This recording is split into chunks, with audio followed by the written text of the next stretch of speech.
start rolling. All right, so I'm Chance, Titan Sports Academy. He has launched one of the most phenomenal travel ball, and not just travel sports academies in the entire country. Accountability, responsibility, attitude, effort, and integrity. Those are our 5 core principles and what we live by. So we hire by those, we fire by those.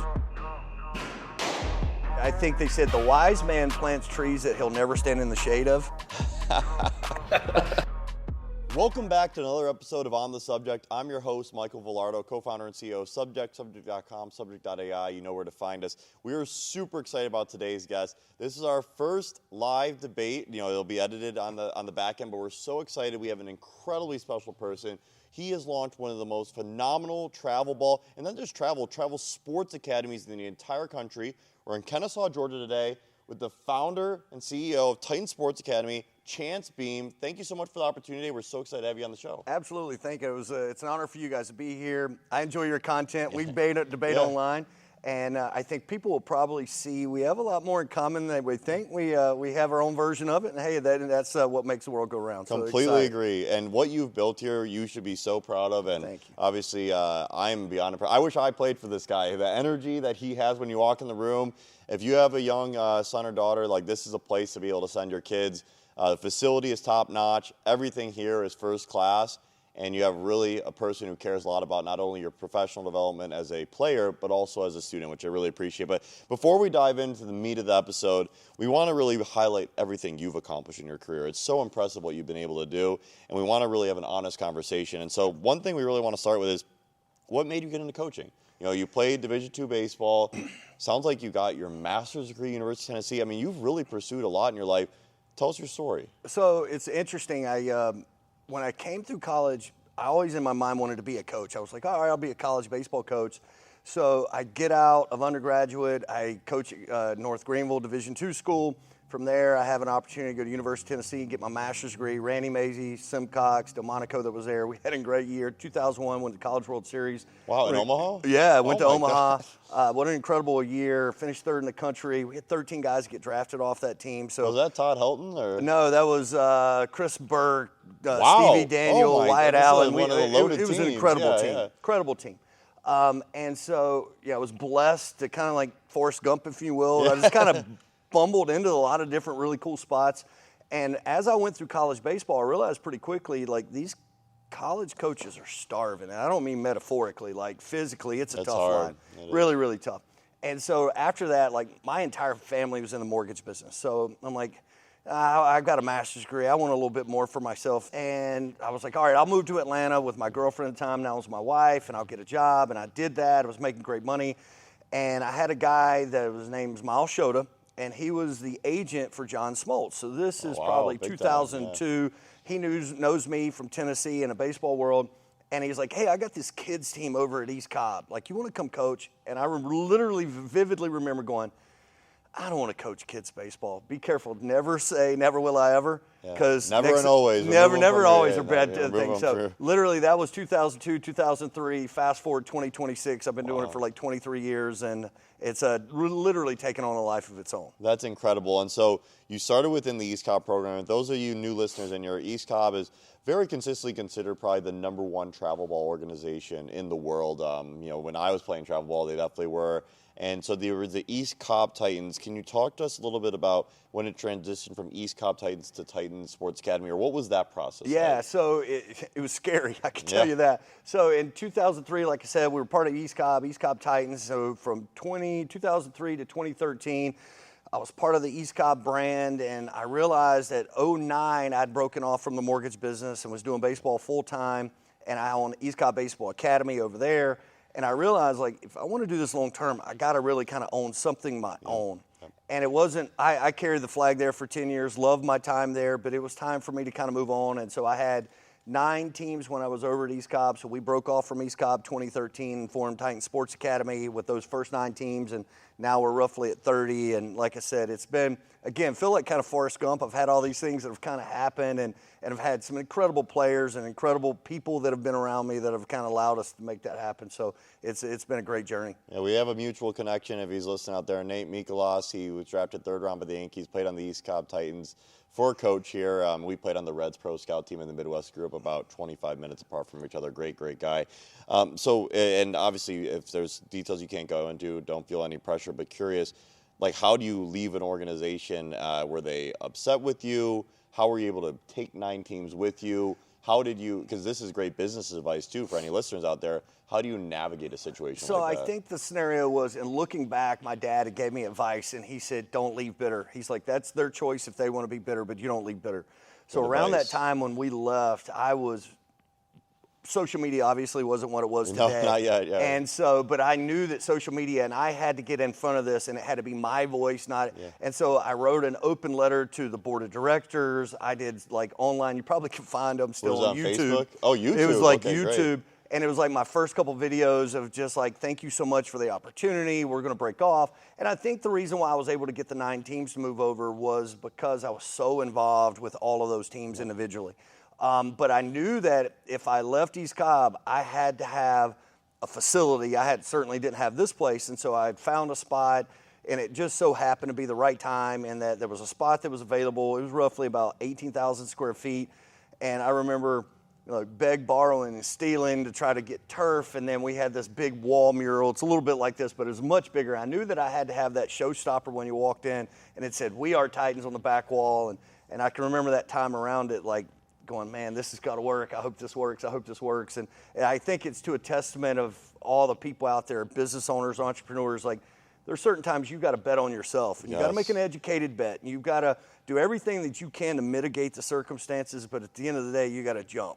And so I jumped, and thank goodness it worked out. How many square feet is this facility? So this facility is 16,000 square feet upstairs and downstairs. It's a lot more usable square footage. It's huge. So it's a 90 by 90 building, 8,100 square feet up and down.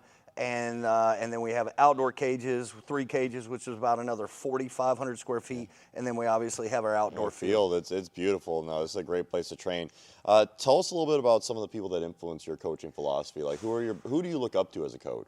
I think that's such a loaded question. I think we learn a lot from the coaches that didn't do a good job, and you kind of in your back of your mind like, all right, I'll never do it. Like when I get a chance, I'll never do that. Yeah, you can learn a lot from people you don't like too. Yeah, and I think that you kind of, in my mind, those kind of men are cemented in. But like I think you start to look at people. Let's just take Nick Saban, for example. He's one of my inspirations. I mean, anybody that's in athletics looks up and they're in awe to him. And the people that are not in athletics don't understand what he did for as long as he did. Such a good coach. But I would also say the thing that when you look at great coaches, baseball, softball, football, in any sport, or just successful people, take sport out of it, they are attention to detail like no other. And the problem is that people always want to aspire to be these people, but they aren't willing to do what it takes. No. And that attention to detail, and you don't get days off. You don't like, and there's no such thing as balance, right? No work-life balance. Yeah, there's no work-life balance. You are 100. You're going to have parts of your life that you are completely imbalanced. And and so looking back at coaches that I've had Bill Wilhelm. He was a legendary old coach from Clemson. He's even before your time. He was before Leggett. That was at Clemson, and Ron Polk. I know these guys are like ancient. They're like the godfathers of college baseball. I was lucky enough as a teenager, for example, Ron Polk gave a coaches seminar in Rock Hill, South Carolina, at Winthrop University. I played against them before, and so I was 16, and so this would have been like 1992. Nice. I drive to the coaches clinic, and it's like in December. I'm the only kid there. I have like a notepad, and I'm like taking notes or whatever, and everybody's kind of looking at me like, what does this kid do? I was a little different.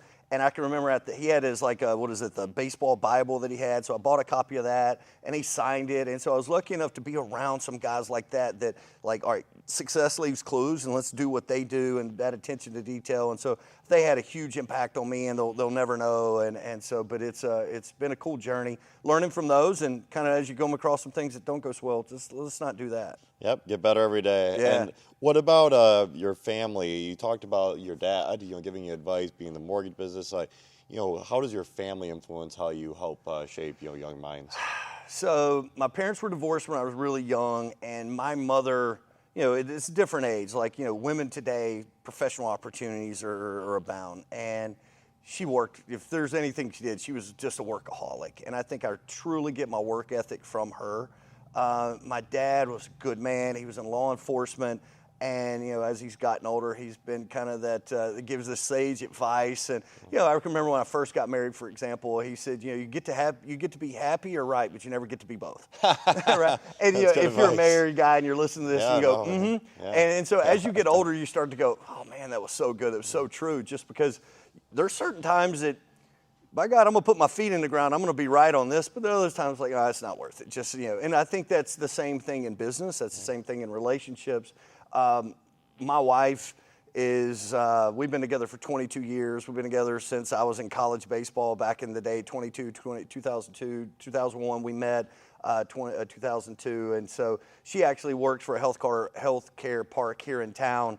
She runs 6 different healthcare parks, runs $500 million of revenue. That's amazing. She's absolutely incredible. And so it's a dynamic lady, really, really proud to call her my other half. I love it. No, it sounds, you definitely lead with a lot of high character, and you can tell, and that's really bleeds into the program we have here. And so let's go through the program. 40-plus teams, 500-plus athletes, ages 8 to 20. What is the philosophy of Titans baseball? Like, what are you trying to do when people come in here? What are you trying to develop? I think I'm trying to develop better humans. I think that we use the game of baseball nothing more than a vehicle to try to plant the seeds that later hopefully bloom for life. And so I don't know if you guys noticed when you came in, like we're in our upstairs love it. I want to get some hacks in. And and apparently he could rake. That's Long what I was time told. Ago. But when you came in, our cages are actually named accountability, responsibility, attitude, effort, and integrity. Those are our 5 core principles and what we live by. So we hire by those, we fire by those, we teach those. And I'm not saying that other programs don't teach those, but I would say we don't talk about it up front and then it not get talked about again. That's something that's a staple of what we do. And so, like, for example, Nathan and his group, I can't remember if his group around the same time, we were in Charleston, South Carolina. And we had 2 buckets of balls. There were 67 balls in both buckets. Good attention to detail. Yes. I don't know why I remember there was 6, 7, whatever. 6, 7, there we go. Clip it. Anyway, so there were those number of balls in there. And they left the buckets at a field. I think we were playing at Charleston Southern in the summertime, and one of the coaches called me, hey, Chance, I think you guys left your balls. I'm like, thank you so much. So on the way out of town, I go grab the balls. We get back on Tuesday at our first practice or game. We had to do 67 different things and to earn 1 ball back, one at a time. Wow. And so it was like me teaching them, I don't care how good you are. Nobody is above carrying a bucket. Nobody's above. And so I think that kind of pervades everything that we do here. So for example, I'm going to pick up trash and I've got incredible people that work with me, never for me, they work with me. Team. And they do an incredible job. But, if we have to go shovel stuff or we got to do this or pick up trash, then I'm going to be right there in the middle with them and they do an incredible job. But I think that we show who we are through leadership and how we serve, not so much of how we dictate. But no, so as an organization, those are our 4 up 5 mantra, and everything is revolved right back around that. No, I appreciate it. I love how many mantras you have around. I even look at this one over here, fear, false evidence appearing real. There's just so much confidence around here. You can tell there's a lot of culture. Why do you think development is potentially more important than exposure in the long run?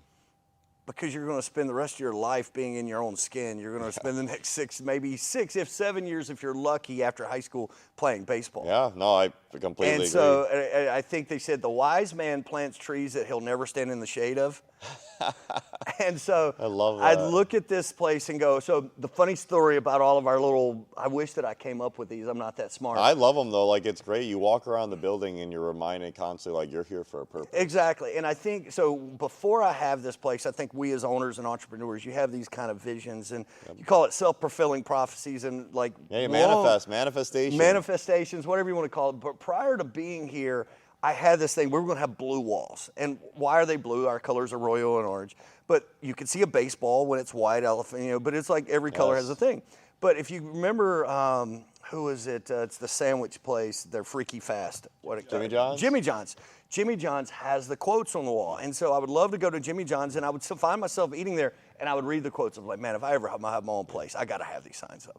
And so one of them is Jimmy Valvano that's over there and is downstairs, and it was 86,500. And I don't have a whole lot of, I'm not a tattoo guy, but I have that tattoo, and it was the number of seconds in the day, and it was a reminder. Oh, wow, that's what it stands yeah, for? and so how many is it? 86,400, whatever it is. Hey, that's how many seconds in a day. Go get something done. That's right. And so it was a constant reminder for me to invest my time, don't spend my time. Because if it's spent, it's done. But if you invest it now, you can compound it.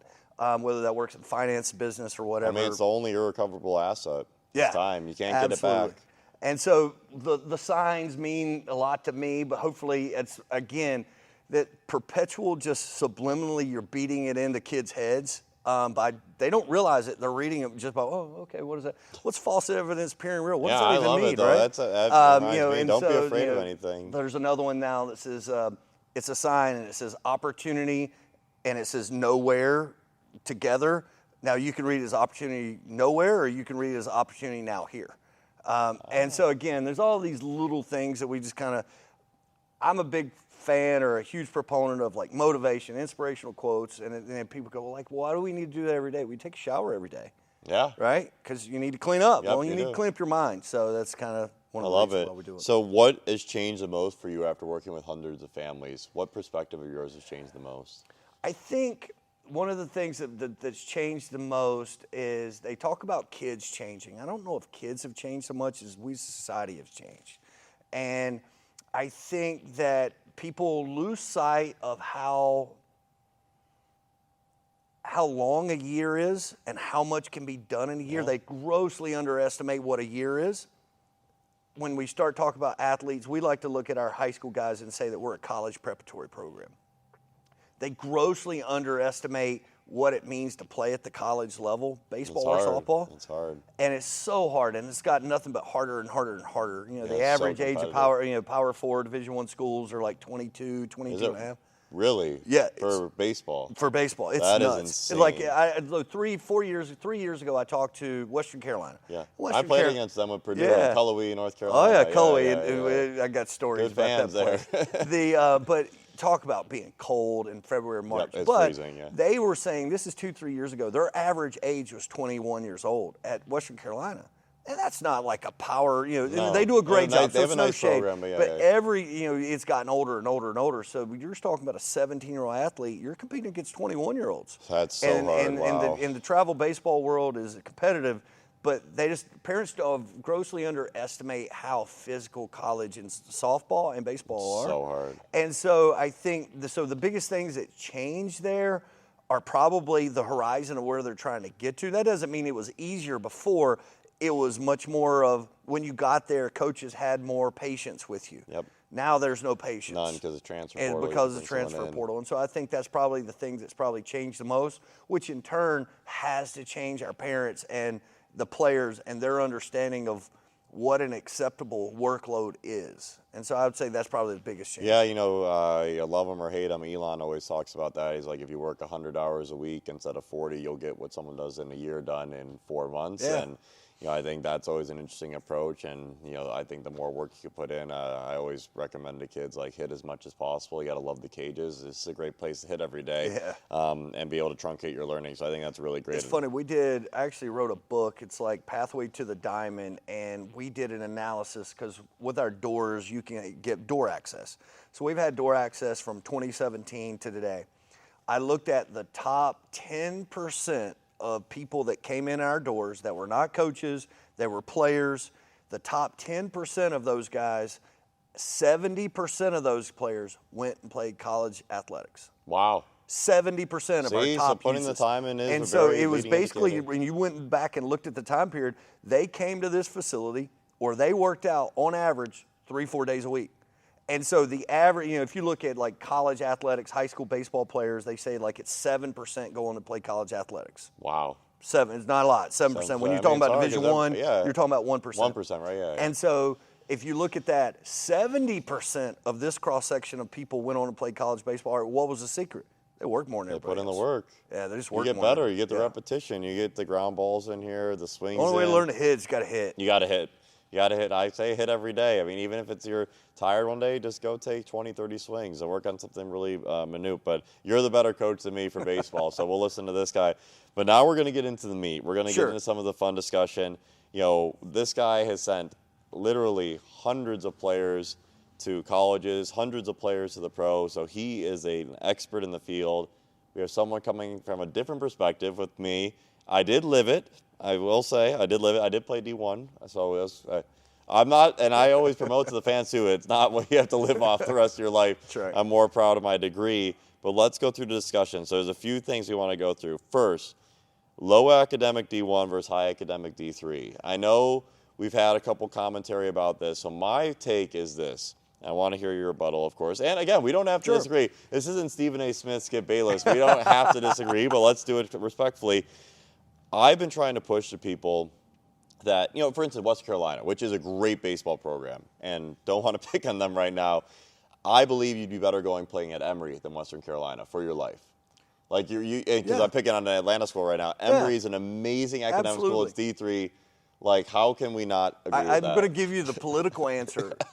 Maybe. And so here's what not taking a side. No, and so here's what I would say. It depends on the player. So I had a conversation with you earlier about my daughter. Yes. She's playing college softball right now. Which is amazing. She's at Lipscomb University. We're fans now, Lipscomb. And she wants to do pre-med. Yep. And one of the comments I said is, I want her to take the next 4 years of her college to leverage to the next 40 years. So 100%. She had an opportunity to go to University of North Carolina or to go to Lipscomb. Yep.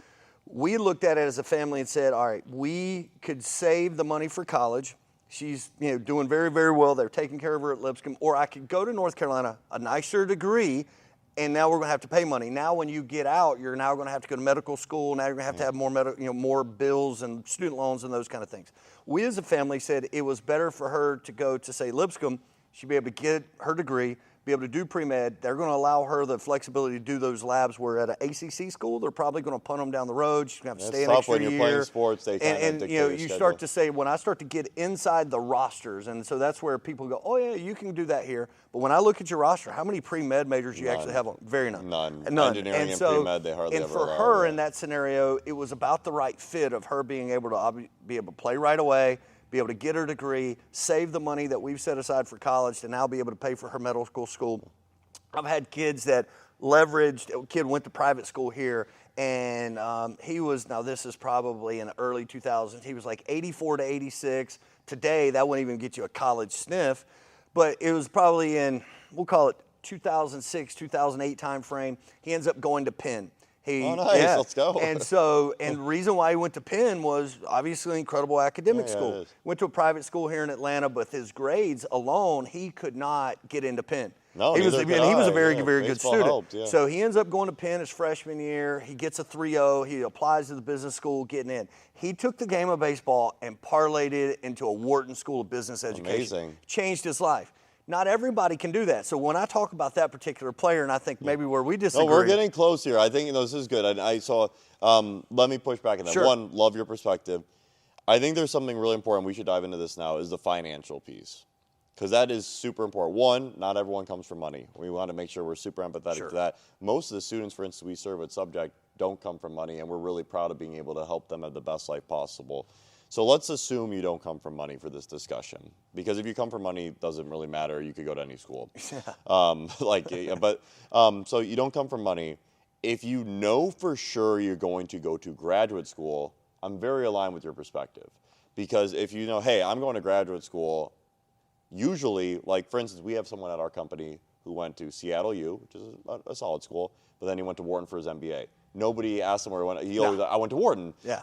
If you go to graduate school, your graduate school pretty much carries your undergraduate, unless your undergraduate is phenomenal. Mm-hmm. The question is, though, what if, whether it's your daughter or someone, what if they don't go to graduate school? What if they change their mind? Yeah.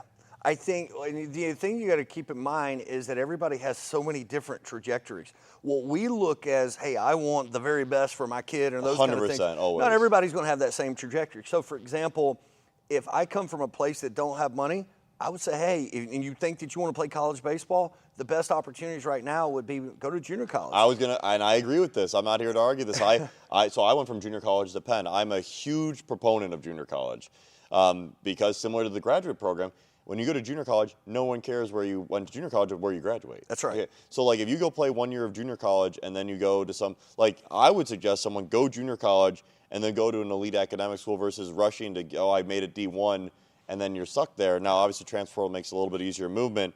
But, like, again, to go back to the original question, a school like Emory, a school like MIT, a school like Washington St. Louis, why aren't more travel ball programs pushing those programs above the, and I don't know if you do, by the way, to be clear, but like a lot of travel programs are like, I want to tout, I had this many kids go D1, but isn't it better to have them go to a good D3 academically? I don't disagree with you, but the problem with, say, MIT in particular, you have a better chance of getting struck by lightning twice to go to MIT. It's hard, no. Because, one, academically, you're off the chart. Yeah.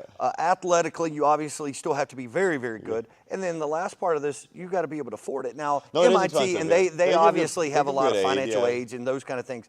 But to the normal kid, that's out of reach. But this is where I'd push back on the finances too, and I think we're in a pretty good place here. But like, I believe vehemently that at MIT, now there's a very, very high bar. I'm talking about a few schools in the country, but at MIT, it's worth taking on the debt for it, in my opinion. The question is like okay, it is a lot more expensive now. Let's say you have to take $300K in debt, and then you end up with interest paying $500K total back. Let's just say that. If you can't make $500,000 more in your career with MIT degree, then you shouldn't even go to college, in my opinion. Here's what I would say. I think that for the specific person that can go to MIT, all right, that's an educated bet. That's certainly a well-conceived educated bet. To the normal person, for all of us, I got free lunch when I was in I came from nothing when I was really, really young. Yeah, free and reduced lunch, that's a real program. And so I look at it, and so going like to the normal everyday guy is you're going to, I went to St. Andrews College. It was a stupid Which we have great respect for, by the way, and we want to make it clear. Yes. It does show, like, every college you pursue, we want you doing amazing. The thing that, not to cut you off, apologies, is to push on is, if you're on free and reduced lunch, wouldn't you probably get a lot of financial aid at MIT? Maybe. And here's what I would say. I don't disagree with you, but I think the perception of a lot of people, and I deal with a lot of people in this world, there are a lot of people who have no idea what that is. And then the other part of it is I think a lot of people almost feel guilty. Yeah. And so, there's so many, everybody's a very, very unique situation. I went from a scenario when I was really young, reduced lunch. Me, my mother, and my sister all slept in the same room. Wow. When I was in kindergarten, I thought we were camping out. How did I know? She couldn't afford to heat the whole place. Yeah. And that's not to say, woe is me, I had such a terrible childhood, but I enjoyed my childhood. I thought it was great. But my point, and then by the time I was in high school, she had worked her tail off and done incredibly well. So I saw two different, totally polarized dichotomies as a kid.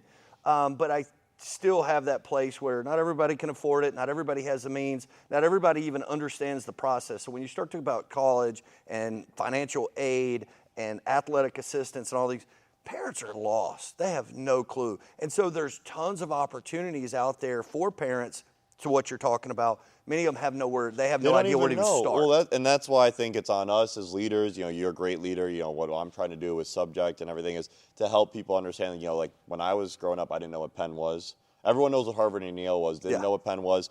My brother, he ended up playing. He quit after a semester, but he got into WashU because of baseball. We had no idea these schools. And after I went to Richmond and then transferred to JUCO to Penn, I told him, I said straight up, don't even look at D1, D2, D3. Look at U.S. News, whatever the best ranking is, go there. And because he had a lot of interest and offers from like schools like, again, not shading anyone, clear, like Toledo, Ball State, but he chose WashU over that because of a better degree. And so I think, let me ask you, I'll ask you a question. I'll give you a question. So now with AI, stuff like subject.com, you've got so many non-traditional things that are coming down the pipe. And AI, we talked about it earlier, it is going to absolutely change everything that we know about the workforce. So for example, if you're an accountant right now, like you're going to be automated. It's going to be. I hear as we you're sit going. Here right now, I've got this platform called Recruiting Made Simple, and so check it out after the call. Absolutely, and so in there every month they're updating new coaches, contact information. Yeah.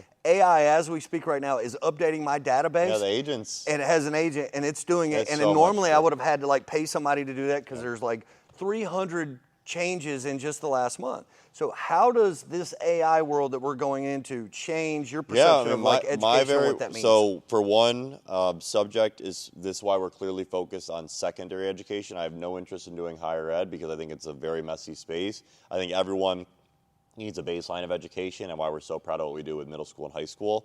And you're working with these students as well.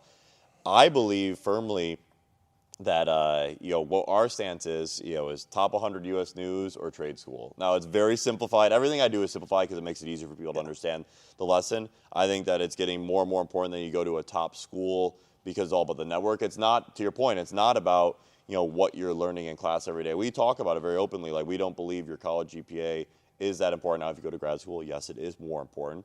But it's more so about who you are with and can they get you a job, or can their family get you a job, the network, or trade school, which we think is a huge opportunity now as well. HVAC, plumbing, welding, construction, these jobs are going to be and the they're future. not going anywhere. Exactly. They're going to be huge. They're huge, yes. That's the future. So we're really encouraging of that. And so that's why I'm such a big proponent of the MITs of the world. I think that they're actually even more valuable today, whereas some of the lesser schools, they're not as valuable as they were. Think about it, in this 1960s and 70s, it was a less competitive world. And so getting a bachelor's degree was more of a differentiator then. Today, getting a random bachelor's degree might not differentiate you as much as you would think. And so our proponent is go to an elite school. And elite school doesn't even mean you need to go to MIT. The University of Georgia here, incredible school, one of the best public schools in the country. Go to school that's reputable like that, or we think the trades are awesome. And so a lot of opportunity there. I like that you pinned it back on me. I got to go back to you now. Yeah. So this one, travel ball versus high school baseball. I think we're in agreement here, but there's a little bit of discourse online on a couple posts. So let's hear your take, and I'll dive in. And also we just interviewed the Duke coach about this too. Yeah, so I think, to your point, like about education, high school baseball has changed dramatically over the last 15, 20 years. I would tell you that I still think the experience of high school baseball is vital to the player and their development. 100% agree here. We're in agreement. Yes. Yeah. And so, I think, for example, I take my older daughter, younger daughter, and kids that go through this. Playing on a high school team and, say, quote unquote, being one of the better players is a great experience for that player. So fun. Because they realize it doesn't matter what I do, I'm still part of a team. I can't do it all. Yep. So now when she's in college as a freshman, I actually literally had this conversation with her this weekend and go, can't do it all. You can't do it all. You can't do it all. And so learning that lesson in high school, now we're talking about something that you wouldn't think correlates, but it does. The other thing that I would tell you from a recruiting process that been very blessed to help a lot of players, your experience of playing high school baseball is one that you can never get back. It's kind of like going to your high school prom. The other part I would also say is your high school coach probably knows you better than anybody in that high school building. Agreed. They see you every day at school. Yeah, they're a teacher usually too. You're as a teacher capacity. They see you throughout the season, throughout every day at practice. With travel ball, we play on weekends. We have a couple practices. I see them more in games than that travel. You don't, especially at the high school level, you don't practice that much for travel ball. Yeah, so I'm going to see them more in games than their high school coach will see them in games, but they're going to see them more consistently because of your practices and that January to May time frame that they're going to be able to see them every day. So I think it's changed a lot. Is it as vital as it once was? No. One place I think we do agree, no college coach is going to see you in high school. Yeah, and that's what, because one, we're calling this guy out right now, Coach Beatty. You took the debate. This guy's a champion. Coach Beatty took it and then flaked, so way to go not doing that. I never once said, I even said in the video, high school baseball is the best summer of my life. It is literally the peak, and I have a decently successful life right now. I was playing with my brother. He was a sophomore. I was a senior. Best memories ever. We had That's 6 really cool. We were in Northern Illinois, small school. 6 kids in my grade went D1. That's We had a incredible. very good program. Yeah. I loved it more than anything. Just saying, and I tore it up. I didn't get any offers from high school baseball. I wish that was not the case. Yeah. I wish travel ball is where you get the looks. We just went to this great podcast, Coach Mascara at Duke, and we asked him, and by no means were we baiting him or trying to influence him. We're like, hey, how do you get recruited to Duke? He said, straight up, it's travel ball and showcases. It's just the nature of the beast. It's travel ball. You should 100% play high school. I want to make it clear on the record. Yeah. Nobody said don't play high school. It's just not where you're going to get scouted. No, and that doesn't mean that that's a bad thing. But to my point of it is when I talk to college coaches on behalf of my players, it is immediately, let me talk to the high school coach because it's not it's a good about, back channel reference. It's going to be that back channel reference of talk to me about his character, talk to me about his parents, talk to me about his they growth. know more about the town. They know more about the context of the person. Let's face it, college baseball coaches are great evaluators, or they wouldn't be there. One of your things we talk about, video and social media is massive right now. I know I use it with my guys. I coach the Atlanta Braves scout team. I got kids from all over the country. Oh, you're nice. That's a great program. And so I work with Ryan Klesko and his group. So what's the biggest way to find them? Let's tell the fans out there. What platform do you find them the most on? I'm going to Twitter. That's what the Duke baseball coach said too. Why? Why is it Twitter? And so Twitter is such a low barrier of entry, meaning it's free. Anybody can get on there. I can on my phone. I can search anybody, and they're going to pop up. And so there's all these amazing services out there, but the problem is they're limited. Where Twitter is open to anybody and everybody. Anybody, it takes zero barrier of entry to get on. And so we try to educate our guys a lot of like when you're on Twitter. What should that look like? How do I post? Yeah, you got to make sure you don't post any nonsense on there. Exactly. And so what I tell people, and again, having a kid go through this, I told her, I was like, your Twitter is your 24-hour-a-day news channel for you as a baseball or softball player. It is. And so nothing, you don't like anything. Nope, you don't do anything, post anything on there other than your recruiting content of what you're trying to push. So are you looking for video on there? Yeah. Are people like posting like also there's a lot more analytics now. Like you could actually see velocity, speed, and spin honestly, rate. I would say I'm looking for movement patterns. I'm trying to talking to college coaches, I do the same thing. Is so my video, you send me a video, it piques my interest. I can watch you move. I can see how physical or not physical you are, how your body moves. And from there, I can pretty much correlate that. And then from there, the second steps are you're going to go to PBR, a perfect game, and you can see your stats and any showcases you've been there. I start to look at your matrix. I see how you move. And with about a 90% certainty, I can kind of pinpoint you, all right, this guy could play for me or not. And that's before I've ever seen you play. So social media is big. Everyone be bigger on Twitter, but sounds like we actually agree travel ball is the best place. I mean, you run a travel ball program, but it is the best place to get scouted. And are there any big showcases you'd recommend to the players out there? And so here's what I would tell you. I would take it a step further. I'm not a huge proponent of showcases. Okay, why? I think they could be a money grab. Yeah, there's a lot. There could be a lot of money grab. Well, that's the problem is like with and even travel, not a place like Titans, not a place like East Cobb. A lot of travel balls are money grab. And that's why and then the discourse cuts online like, oh, so you're just promoting. One, I don't even run a travel team, so I'm not promoting anyone. But if you go to the right travel ball team or the right showcase, you're right, it's usually like the invite-only showcases that are very hard to get to anyways. Well, and here's what I would say is that there's showcases that you go to and there's no college coaches there. Well, all right, what's the point? It's so bad. And so, there's a lot of those, though. And there's a lot of those. And yeah. so they call them metric showcases, and I'm not a huge fan. So I would say I say it more of a camp.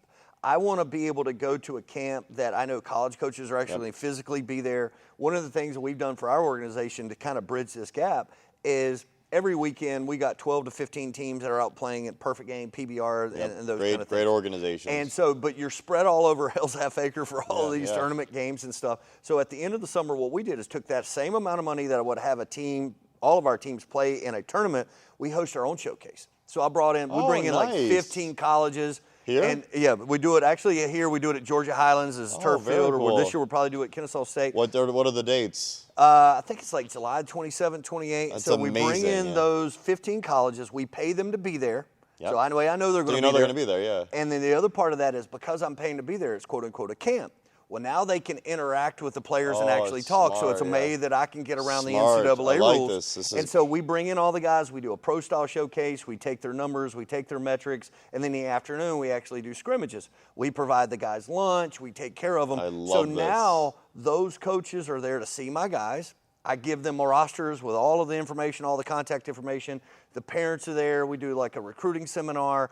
And I found that, hey, your kid, we went and played this tournament. Great. How many college coaches you see? Maybe one, maybe two. Well, if you're an elite team, maybe you got a guys. But let's face it, they're not at every single game. They're not. And that's the hardest part about baseball, I think, is that you have to perform when they're there. Yes. And there's a lot of luck of the draw. I remember my brother was at like the Jupiter tournament, Worldwood Bat, and like hit a bomb. But then like the Michigan coach showed up his next at bat, and he struck out. And it's like that's like the luck of the draw. That's right. I love that you curate that environment with the hosting a showcase. That's absolutely brilliant. This is why you want to be able to go to a place like Titan Sports Academy. I think one shout out I'd want to give to showcases like or camp, to your point, is like the Head First. The Head First group does a great job for high academic programs, and highly would encourage players to check that out. But I completely agree with you there. And I think what you said there is understand your fit. Yes. Understand your fit. So if I'm a high academic kid, I want to go to a Head First. I want to go to a very specific college or a camp that's going to have those like minds there. There's so much going on that you need to, so for example, I'm running this, putting this site together, Recruiting Made Simple. 90% of kids go to school within 6 hours where they live. Really? 90% of kids go to a college within 6 hours of where they makes live. sense, yeah. So, because I'm not driving 12 hours to go see you play. I've done all this. I want to see you play too and enjoy this process as well. Yeah.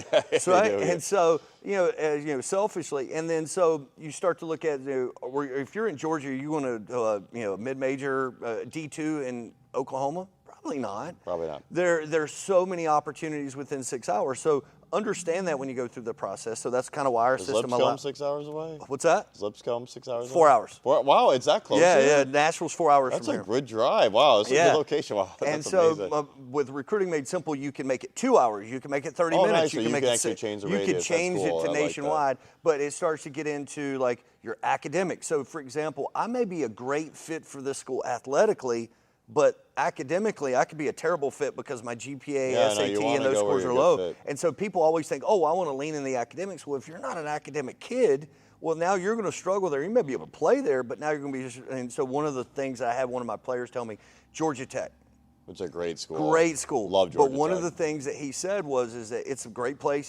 He competed there athletically in the ACC. He was like, it's so hard to stay eligible here because everybody else gets all day, every day to study and do their papers and all this stuff. Hard. He's like, I don't get that. And he said, he's like, it is so hard to stay eligible. And you wouldn't say, eligible is easy. Not at Georgia Tech. It's not. I'm glad he was honest. Yeah, I mean, that was so really hard. it was totally flipped. And so when you start thinking about fit, you really need to get into, all right, what are my socioeconomic needs? Maybe it's a religion. Maybe it's a private school, public school, big city, small city. My younger daughter does not want to go to a big city. She wants to go to somewhere a little more out and about. She doesn't like Nashville? She loves Nashville, but she doesn't like Nashville. She was like, I like this place, but I never want to live here. I'm like, okay. Hey, I like the self-awareness. That's good, yeah. And so it's been interesting seeing it with my own kids and now talking to other families. Send her to Dartmouth. There we go. New Hampshire Ivy League. Be good. That's a great segue into the next debate is Ivy League versus SEC. I feel like we're probably going to disagree on this. Yeah. I think you should go to the Ivy League. Kid here gets an offer to play at LSU, top program in the country, arguably, or Harvard. I would tell him he's never going to play at LSU. Yeah. Wow. Okay. Wow. I'm just being honest with him, like you especially as a freshman. Yeah. As a freshman, you're not. No. You're not. So, for example, do you know that last year UAB had the same number of guys drafted than University of Georgia? No, I know. So if you're wanting to play professional baseball and you want to play, then going to a Power 4 school. So let's rewind this in a different way. In 2024 graduates, there was 3 kids that were ranked in the top 100 players in the country. From here? From Atlanta, Georgia. Okay. High school. In high school, there were 2024 top 100 players in the country. Okay. All 3 of them went to Georgia. They were from the state of Georgia. Oh, really? That's a great program. Between 3 of them, as their freshman year, in the spring of 2025, which was last year, they had 24 at-bats between the 3 of them. They were the best players in the country, and they didn't play. Well, this is why you got to get the best education. Well, exactly and I don't disagree with you, but the same kid that can go to LSU probably is not going to Dartmouth. I agree. So you're most talking about 2 different people. Well, agreed. But I think the big thing that I'm trying to stress to players here, like my dream was to play MLB or NHL, and I didn't make it. But it was my dream, and Absolutely. I bet most kids here, their dream is to play MLB. Sure. Because who doesn't? When you're in high school and you're like, I can make $60 million a year playing a game I love. That's the best thing in the world. Yes. I think what I'm trying to push in is you can get drafted from the Ivy League. It is harder. Don't get me wrong, but the backup option from Ivy League degree is so much better. You think about, and hopefully some of our fans are out there to remember these names. You probably will because you love the game so much. When I was playing, Vanderbilt won the national championship. Their team was, and keep in mind, this is a great school too, so maybe it's a bad example. But they had guys like Rhett Wiseman, Xander Wheel, all these guys who, Dansby Swanson, he's made it. He's great. Nobody else from that team has made it. Nobody else. Carson Fulmer as a pitcher maybe. None of these other kids end up making it. And it's they were the national champions, and they didn't make their career in baseball. It's so hard to make it that if you're that good, why can't you make it from Harvard? If you're that good, if you're a specimen. Well, yeah, but I think you're comparing apples and oranges because academically is completely different than being good athletically. Oh, agreed. And I'm saying if so you're the I best think- baseball player in the country and you went to Ivy League school, do you not think you would get drafted high still? If you were the best player in high Like, who's the best player right now in college baseball? You would know better than I. Rock Chowalski on UCLA. Yeah, If he was- UCLA. Go Bruins. That's where I got my MBA. Yeah. So if he was at Harvard, you don't think he would go first round? I think, well, it's again, he wouldn't go to Harvard. Why not? That's what I'm Well, challenging. that's the thing. He wouldn't go to Harvard because academically it would take away from time that he needs to spend to be the best baseball player in the country. And so Maybe. So if you're going to Harvard or academic school, you're going to have to spend we talk about Georgia Tech. Yeah. You're going to have to spend so much time there studying, which again in their own right they should be. You shouldn't be easy to go to Harvard. But at the same time, that guy's not going to go there because he's not going to be able to put in all the time to be as good as he can. Well, to so be I one of the think, best in the we're world. getting, this is good. We're getting a good meat of this debate. So I think you're right. Now we're doing a little too extreme. So Rock, I hope I pronounced the name well, Chowalski, he's going to make $8-9 million this year. Yeah. So he's actually doing it right. Now let's bring it back to the middle again. So let's talk about even like a 3rd rounder through 15-round draft pick. Don't we believe they would make more money? And not saying life's all about money. I want to be clear here too. But if we're talking money, they'd make more money as a Harvard alum than a 3rd to 15th round draft pick. If your measure of success in professional, We're just talking money right now. We'll All right, go back to is fulfillment after. is Yeah, money, yeah. or if you could say professionally over Yeah. 50 years having a degree from Harvard. You'll probably make, again, like if you can make the MLB, it's the best. Yeah, we're aligned here, but like if you're all right, minor league, yes, but now you cut the head off the snake and go, all right, Yeah. if I graduate from an elite institution, obviously I'm going to do well. If I make the Major League Baseball, obviously I'm going to. Agreed. Now let's talk Okay. about everybody else. Okay, so under now we're moving away from, this is good. So we're moving away from Ivy League and 1st-round draft picks. So Yes. now we're going, 3rd to 15th round draft pick versus a ACC, Big Ten, SEC school. I think when you even say 3rd to 15 round draft pick, but you're there's a still lot of talking variance. about elite. Oh, you're players. talking about studs. These are Yes. star players, but it's very hard to make it. Like, you talk about 1st-round draft picks, I want to say around a 3rd of them get at least 1 MLB inning, and that's still not that high. Yeah. Once you get to 3rd round, you're talking about like less than 10%, which is insane to it think about falls because it's off a so cliff. hard to get drafted in the 3rd round. You are a superstar college Yeah. player if you get drafted 3rd round. That's right. So I would say that, again, it's all about how you wouldn't say manipulate such a bad word, but utilize know what the you mean, system yeah. to kind of get where you want to do. So, for example, let's talk about the kids that we talked about, UAB. He gets drafted after his junior year. Okay, And so he he's doesn't going to have his get- degree, though. He doesn't have a degree, but with most of those guys, they're going to be able to, through Major League Baseball, they fund the accounts for them to finish their education. Which, if they go back, I swear, a lot of them don't go back. And a lot of though. them don't Yeah, go back, yeah, and that's yeah. their own Well, stupidity, and they should certainly do Which that. we want to help encourage, like, always pursue it. Yeah, Absolutely. yeah. And so if you have that and you go, okay, I'm getting it paid for no matter kind of where I go, then I should try to find if I'm done playing and now I'm going back, I should find the very best I education. love this approach. This is the right way to do it. It's like, so I went to UAB. But a lot of people don't do it. No. And so. You went to UAB? What's that? You went to UAB? No, I didn't go to UAB. Oh, I got thought one you of my said St. players Andrews. as a recruiting Oh, cool, coordinator, okay. and so he Yeah, was it's telling a me, great program, Great yeah. program. And so, say for example, and I'm just using UAB as an example, but say you're in a mid-major, a Division II, Division III, whatever program you're in, you get drafted, and part of your signing bonuses is we're going to pay you, help you pay to finish school. When you are done playing, or you decide, You could go to a don't different just school. go to any school. They're going to pay for it. Then you go Yeah. to the best freaking school you Agreed. possibly and can. now you have pro baseball experience and that using that on an application that's unique. Yes. But most people don't do that. And so I think, let's keep drilling down this because it's a really good discussion for all of our listeners to hear out on. So, for instance, UAB, great program and a decent school. But what about going to like a bottom tier Big Ten or ACC school that has way better academics? Why not do that? I mean, you could. All right, so you were saying one of the things I think that we were kind of going back and forth was like the club thing. Oh, yeah. Okay, so let's drill into this right now. This And is good. so, would you my go thought- to a club school at Michigan rather than playing, say, at Columbus State Division II? Yes, yeah. So, okay, let's dive into this. See, this is good. He's putting the tables back on me. This is great. All right, and so I think my push there is, there's so much pressure on kids, especially when you're in this environment. And this isn't on you. This is on me. This is on society. Yes. when you're growing up in your identity as an athlete and you're a baseball player, you are judging your performance based on where you make it. Like, am I a D1 player? What's my friend doing? Or are they, I'm D2, D3, so much of that. Whereas if you don't, like, if you talk to many of our colleagues who didn't play sports, they don't care about that at all. They're just like, hey, where am I going to go to school? I'm going to apply. I want to have a great experience. I want to meet people. I want to have fun. I talk about meeting my wife. She went to Florida State. She had the best time of her life. It was amazing. I'm so jealous.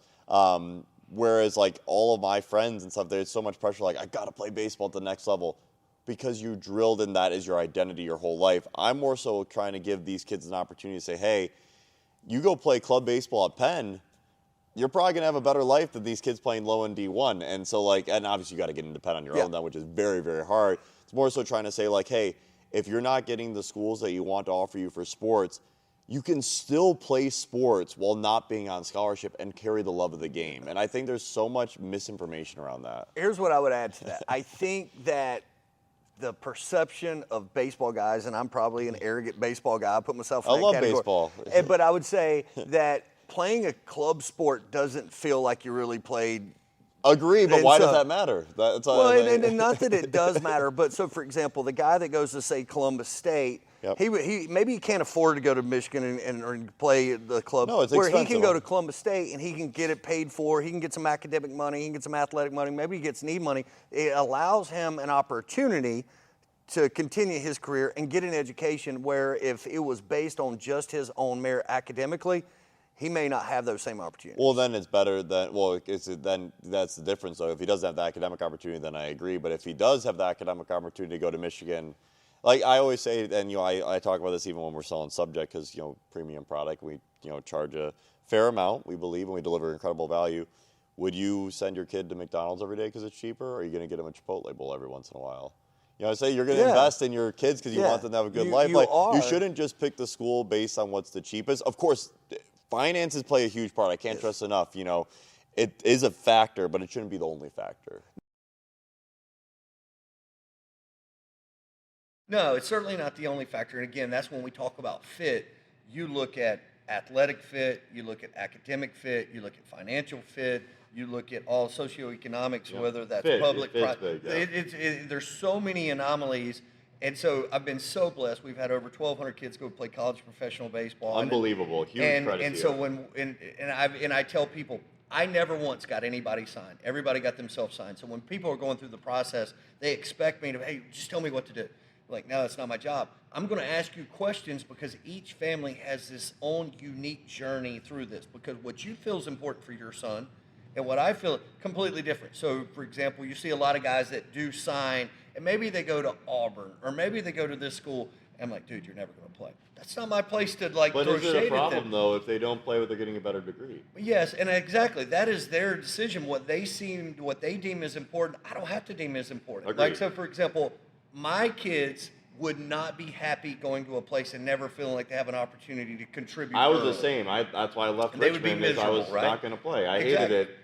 But I think you're right, you would be miserable. But, like, how do we better educate them that it's not the end-all be-all? No, it's certainly not. Like, and I'm not saying I'm probably wrong. Because I was like, I got to play. I'm not playing as a freshman. I'm out of here. Yeah, exactly. And so I would say I'm maybe wrong in that. Or maybe, to your point, the right decision is to maybe go down the road of making a better academic fit, or somewhere that's going to allow me to network better. Not to say that's wrong. It's unique circumstances to that individual, their family, their finances, and what's available to them. This is great. So do you think, though, 20 years from now, again, if you are a coach, if you are running a program, 100% this matters. I want to say random construction work on the street, random white-collar work at a law firm in Atlanta right now, do they really care if you played 20 years from now versus your degree? No, and I would argue 20 years from now, they care less what your degree is. Somewhat. Well, they're going to be more concerned of, like, what did you do from those 20 years? I agree. Your first job after college, second job, probably where you got your degree matters. I agree, but what if you went to Harvard? 20 years from now? It might fly away. So the question there, is it about the degree or is it about the network people?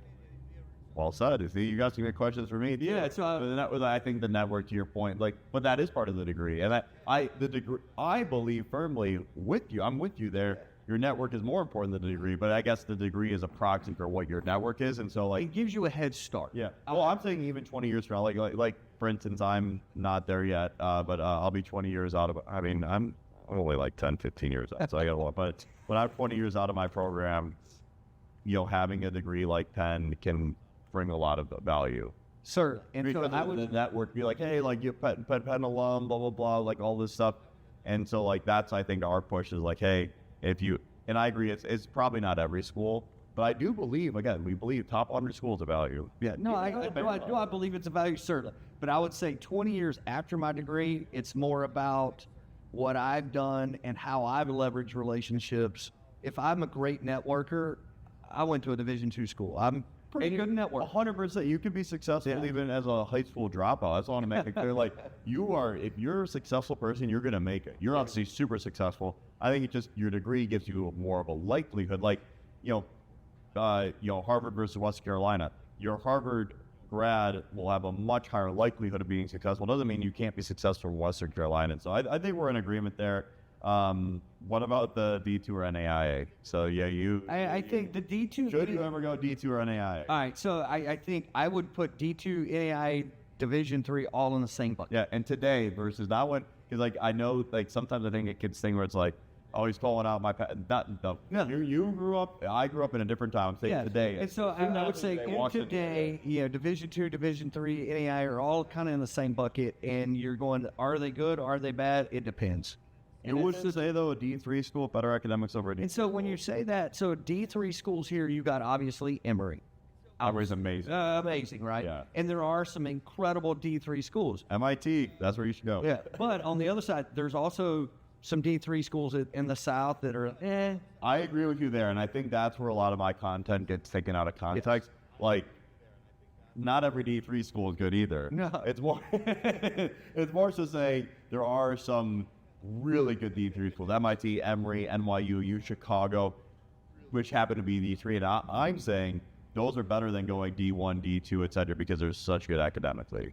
Again, back to you're going to say fit. Oh, it's so hard it's about the fit. It's so hard because we're making generalizations that aren't fair generalizations because my younger daughter, for example, we're in Georgia. She couldn't get into Emory. You don't know yet. What if she's like the best softball player and they want to like? But then they don't care because they're Emory, right? Yeah. Well, but like I think about that. Like there's a kid I know who, ACT, SAT for the fans out there. I took the ACT. There was a colleague that I know who got a 21 in his ACT. Remember, it's not a 36. It's not phenomenal. And went to Yale. Yeah. Because they got him in. Because that's the thing. That's why I'm like, sports can be a tool to get you into these schools that you've no business going into. And it's insane the power of sport. Like Yale, I remember when I went on my visit there, I don't know the number exactly, but they said like it was like 500 or 600 kids who had perfect SAT scores who got denied that year. Yeah. And it's like you're getting in with the 21. That's like so special. And that's special circumstances. Again, if I hand you $1 million, what can you do with $1 million? You give $1 million to somebody that don't know how to handle money, I agree. Blow it. Yeah. So I could have a Yale degree, but if I don't know how to leverage it, then it was a way. I agree. I could have a degree from Alcoa, which is don't even know where that is. Yeah, it's in Georgia, and who is it? Tusculum College, DHL. We had a kid from my team who got drafted out of high school from Cherry Grove who played at Tusculum. He went to Houston, and because back then too, don't transfer D1 to D2. That's play right away. That's right. And so at Tusculum, the guy, one of the biggest donors at Tusculum, was a founder of DHL. Wow. Okay. All right, so all right, he used the Tusculum education to obviously be successful. I love that. I agree with you, and like I talk about even at our company, a lot of our most successful people, in Grand Canyon University, Loyola Marymount, and really solid schools, but they're not schools that you'd be writing home about like top 50 in the country, but they're great character people and they work super hard. Absolutely. So we see a big impact there. I have one baseball debate piece for you. The swing as hard as possible. Coaches only care about bombs. You didn't like that? Oh, I didn't like that. I don't like that. All right, and so here's Are you a small ball guy? Are you on a kid? No. I think the problem is no bunting. No. I like bunting. I like that. Again, much like education and finding school, it's about figuring out what are you the best at. Yeah. So, for example, if I'm a guy that hits bombs, okay, I expect you to hit bombs. But if I tell the guy, one of the things in the baseball world over the last 5-7 years with metrics are all coming out as launch angle, launch angle, launch That's a lot of strikeouts and bob. Yes, and so the problem with that scenario is that you have guys that are currently in the big leagues that if they tried to hit with that same intent when they were 15 or 16 years, they would completely fail. They can do things now that they couldn't do when they're 15 or 16. So asking a 15 or 16-year-old to do something like a big leaguer, you're going to fail. So, for example, Victor Scott, he's a center fielder for the St. Louis Cardinals. He played for me in 2017. Oh, wow. Great story. What a great guy. He's persevered.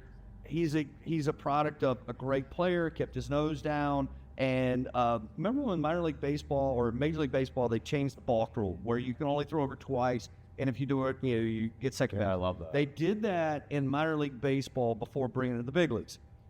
The first year they did it, he stole 95 bases. Wow. They made the big leagues. Obviously, incident rule, he's been in the big leagues and so on. He played on my 2017. I went back and looked at Game Changer. I love that site. He had the 11th highest batting average on the team. Wow. He's playing in big leagues. Wow. He had the 11th highest batting average. He only hit 9, right? And so he could run. He had a lot of swing and miss, but man, he could freaking really run. He would hit ground balls. My point of it is all the heroes and champions in life have not already been chosen. And so people get so caught up with. That's a really cool story. 11th best batting average on a travel ball team. 16, and now he's in Major League Baseball. And so my point of it, if you would have looked at that and been like, all right, you get the 11th highest batting average in high school, you're just he's a throwaway. He wouldn't be in the big leagues, right? So if he believed that he was a finished product, then he would have been done. My point of saying that what's happened over the last 10 years with the whole launch angle idea, it's made guys 15, 16, 17 years old think that I should have hit all these long fly balls. And so what they'll do, and I see it every year, they'll come back to the dugout and go, oh, I just missed that. You're standing in the dugout. You didn't miss anything. All you did was hit it with everything you had, a 260-foot fly ball, which is an out. Yeah. Instead of the 35 degrees of launch angle, let's keep it at about 12 or 15. Hit a ball in the gap at 12 to 15 degrees. Now you're standing at second base going, oh, I just missed that, but I got to double into the gap. Hard ground balls, line drives still play. The problem is that Major League Baseball and all the sabermetrics go, oh, your on-base percentage and your extra-base percentage is so much higher when you get the ball in the air. The problem is they don't take those same numbers, don't play in high school. Because the same guy at 30 degrees, well, he only hit at 260, it's an out. Where if he hits it at 18 degrees, 15, 12 degrees, that's a single on the left or a double to the left. Now his batting average is higher. He's more confident with himself. He's more valuable to his team. The other thing is high school baseball fields aren't as nice as Major League Baseball. No. Infielders aren't as good. So I can hit a ground ball in the 6-hole. It's going to take a bad hop, even with a great shortstop, and it's going to be a hit. And that kid at 16, even the guy that, great, you said Dan Sue Swanson. Dan Sue Swanson, he's from this. Yeah, he actually, his dad lives really close. His dad's Cooter Swanson. He was like a great guy. A great guy. I remember when he was in high school and he told me that he was going to Vanderbilt, I was like, I don't know if that's going to be a fit. Guy ends up being a first overall pick, right? He made himself an incredible player. Dan Sue Swanson, when he was 16 years old, I hit a ball in a 6-hole. He couldn't go on the 6-hole, pick it, put a foot in the ground, and throw that guy out at first. Wow. You can't. So we have these ideas as to what Major League Baseball players could do. And now you bring them back to when these same guys that are currently in the big leagues, they couldn't do that when they were 15 or 16 either. So the whole launch angle, hit all home runs, it's kind of came down into high school in the travel ball ranks, but I think it's made players worse. Yeah. No, I like it's a fair perspective, and I wish you were my coach. I would have got a lot better coaching. Okay, so let's go into some fit and long-term thinking, more out of the debate question. Awesome stuff. Love the back and forth. Let's talk about how do we protect families from making the wrong decisions? How can we make them better? So, why any offer isn't success? Like, why families should not get overly excited about some random offer? Like, how do you coach them through that? Well, and I think you talk about the fit thing. Like the fit thing's huge. I think that the problem that parents, they get sucked into any offer being as they're enamored is they don't do the homework before. And mistake the first offer. This happens a lot. They don't have they don't have the what is that? They don't have the family meeting where you sit down, we break bread, and we don't get up until we've made a decision, kind of thing. They don't recommend doing that. Yeah, absolutely. And so one of the things that we did it with my old kid, and I do this for a professional. We have a break bread, and I told our parents, you need to have a break bread meeting, and it needs to happen probably before you're able to sign. And in that meeting, Mom gets 5 minutes, nobody can talk. Dad gets 5 minutes, nobody can talk. Kid gets 10 minutes, nobody gets to talk, and all you do is write when everybody Lets a sibling talk. Huh? Does a sibling have And the any sibling probably gets some say so in there as well.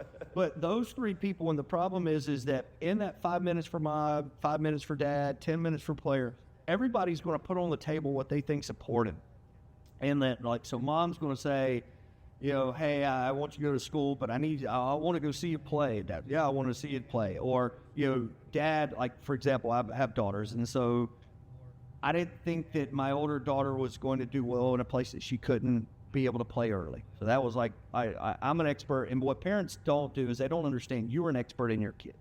My point of saying all this is you need to get on the table all of the things that are non-negotiable for that player. Mom's going to have some great input. Dad's going to have some great input. Player's going to have some great input. And we're going to get on the table what we feel is important. So, for example, again, I use some personal experiences. My older daughter said, I want to play for a female head coach. Cool. Great. You want to play for a female head coach as a softball player. I want to do pre-med. She had some things that were non-negotiable. Because we had those non-negotiable, now when we had other people offer, it just took it off the table. And I think what happens is when you haven't had that conversation, when you start getting these offers, you're all over the place because you don't know what's important to you. And it doesn't give you a buy box to understand what's important to you to really be able to navigate the waters. That was well done. I love the breaking bread meeting. That's a great suggestion. I hope our listeners take that away. How do you think beyond the 4 years of the college decision, how do you help your families really make sure they're not chasing the wrong opportunity? And I think you start to kind of go as like, all right, what do you want? You start to say, okay, what do you want your world to look like? What do you want to live? What do you want to do? Where do you want to live? I always say that. What city do you want to live in after college? It's very important. Very important. And so it's like, asking a 16-year-old kid, like, what do they want to do with their life is like asking them, like, split atoms. They don't know. Yeah, they have no idea. They have no idea. All right, well, what's important to you? Do you want to go to a job where you're going 8 to 5? Do you want to have, like, more autonomy? Do you like AI? Do you not like AI? Do you like tech? And so you start to kind of build out this world of what I want my life to look like. Maybe I want to be a teacher. There's so many beautiful professions. And so trying to get an idea and then go with the parents like, all right, let's help reverse engineer. Mom, you know what's important to him or her. Dad, you know what's important to him or her. And from those three people, you start to kind of form that reality. Now we can reverse engineer that back to, again, trying to figure out our buy box. And I think when I start to look out at 15 or 20 years, we don't know what it's going to look like, but we certainly have some ideas. I'm probably not going to go to Hawaii. We've never been to Hawaii. It's a cool place, but I'd like to visit, but I don't see any of my kids living there.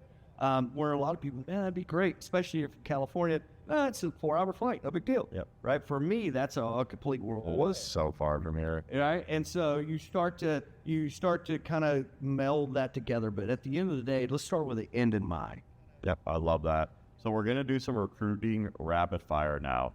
And so we just want to really be able to get your take, either this or that. There's no wrong or right answer. We're not even getting my take. We're just getting your take. So let's rip through this. Ready? So batting average or exit velocity? Batting average. ERA or throwing velocity? Whip. That doesn't even answer. Okay. Okay, it's a good one. Stolen bases or 60-yard dash? Stolen bases. Well, shout out to Victor. Yeah, good guy. Slugging percentage or home runs? Slugging percentage. Okay. That was the athletic portion of the this or that. Now we're going to go into the academic portion of this or that. You ready? ACT, SAT, or GPA? GPA. Showcases or tournaments? Tournaments. Emails or DMs? I'm going to say emails. The reason why I'm not saying DMs is a lot of people haven't turned off. That's fair. Twitter, everyone get on Twitter. AP classes or 3-sport athlete? AP class. He loves education now. He's coming on board. This is great. Okay, now we have a college edition of this or that. Okay. Ivy League or SEC athlete? SEC athlete. Okay, he's going back. He doesn't like education anymore. Internship or summer ball? In high school or college? I think we're referring to college. Oh, internship in college. Yeah, I very strongly believe that. It's very controversial with the college coaches. They want to make you play summer ball, but it is what it is. Club sports or frat? That's like choosing a list to read. If you're doing club sport, you're basically in a frat. Somebody say it's frat. Yeah. I'll probably get hammered on that. D1 bench warmer or D3 all conference? D3 all conference. Awesome. And so I think just lastly, we have a few other insight questions, and then we're going to do a good moment of gratitude together. You've been so fun to talk to. I definitely wish I would have played here. Really, really inspired. So some of these last things, we really want to be able to help families out there so they can navigate the process. So, what's one recruiting myth that needs to die? If I'm good, they'll find me.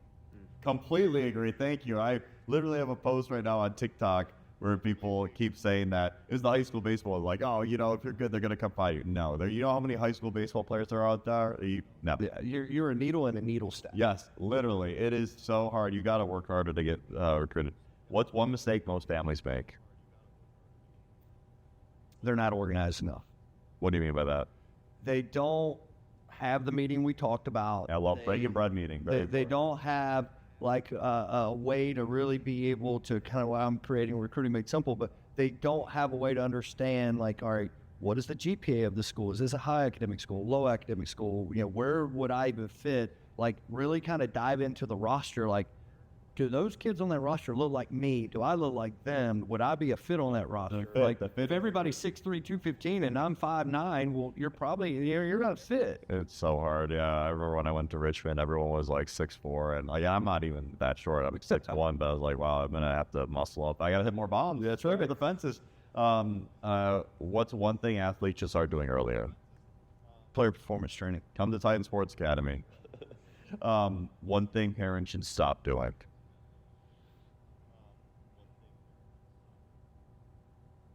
Stop saying it's his decision. Because I think there's so many times they just go like, oh, it's little Johnny's decision on where he plays with travel. He wants to play with his friends. And as the adult, we need the adult in the room that can be the adult and be like, all right, what is a value proposition that we're receiving, either playing from this travel team, going to this school, going to private or public education, like all of those things. It's your household, your kid. You have to kind of be the adult in the room to help guide them to some of these decisions. Completely agree with that. I love that. And what's one coaching lesson you learned the hard way? It's easy being you. It's hard being somebody else. Wow, that's divine good wisdom. So we always end our episodes on the subject with one specific way, and I'm sure you'll have a really easy time doing this, although it'll be hard for you to probably choose, is we want to give gratitude. We say that coaches, and you're one of these coaches, so thank you for all that you do for kids. Coaches and teachers are the heroes in society. They're the one helping young people, and that's why we're in education. So is there one coach or teacher that you'd love to say thank you to end the episode that has helped you? You see so many. And trying to think back in the day and that kind of stuff. I would say a guy named Gary Swanson. He was my coach at St. Andrews School. So super small school, not even there anymore. Thank you, Gary Swanson. And he made me grow up really, really hard on us. Man, the stories I could tell, it was a nut job. And a lot of the things you learn, they don't do that as a leader. But I would also say, man, he made me grow up, learn accountability, really understand what accountability, responsibility, what it was. And he really melded us as a team. Some of those guys, teammates that I have in college, there's been some of my best friends for life.